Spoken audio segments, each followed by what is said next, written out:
வாழ்க வளமுடன். நம்ம காலையில் கண் விழித்த உடனே நீங்கள் செய்கிற முதல் காரியம் என்ன? ஃபோனை எடுத்து நோட்டிஃபிகேஷன் பார்க்குறதா? அப்படின்னா நீங்கள் உங்கள் லைஃப்பை மற்றவங்களுக்காக கொடுக்குறீங்கன்னு அர்த்தம்.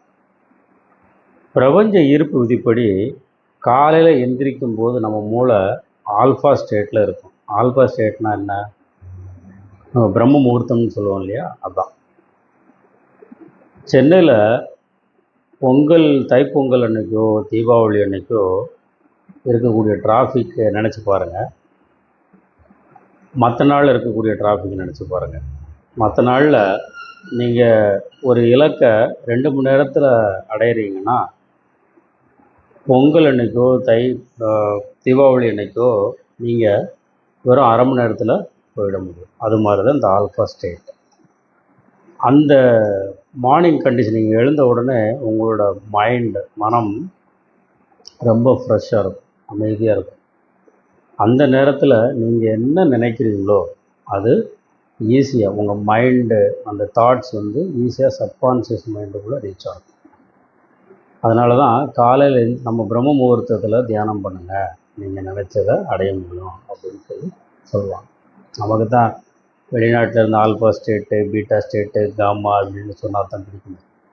நம்ம தமிழ் மக்கள், நம்ம முன்னோர்கள் சொன்னது எதுவுமே நம்ம காதில் வாங்கிக்கிறது இல்லை. சரி, ஜோக்ஸ் அப்பார்ட். அதனால் நாளையிலிருந்து எழுந்த உடனே ஒரு 5 நிமிஷம் நீங்கள் அமைதியாக இருங்க. ஒரே ஒரு வாக்கியம் நீங்கள் சொல்லணும். சொன்னீங்கன்னா சொல்ல ஒவ்வொரு நாளும் சொல்ல உங்களோட வாழ்க்கை கண்டிப்பாக மாறும். அது என்ன வார்த்தை? இன்றைக்கி நாள் ரொம்ப அற்புதமாக இருக்குது, அதாவது திஸ் இஸ் மை டே அப்படின்னு உங்களுக்குள்ளேயே சொல்லணும்.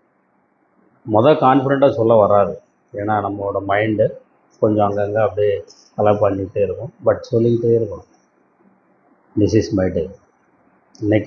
இன்றைக்கான நாள் என்னோட நாள் தான், இன்றைக்கி என்னோடய நாள் தான் அப்படின்னு சொல்லிட்டு கான்ஃபிடெண்ட்டாக நீங்கள் திரும்ப சொல்ல அந்த வாழ்க்கை உங்களோட வாழ்க்கையாக மாறும். மற்றவங்களுக்காக வாழாமல் உங்களுக்காக நீங்கள் வாழுவீங்க.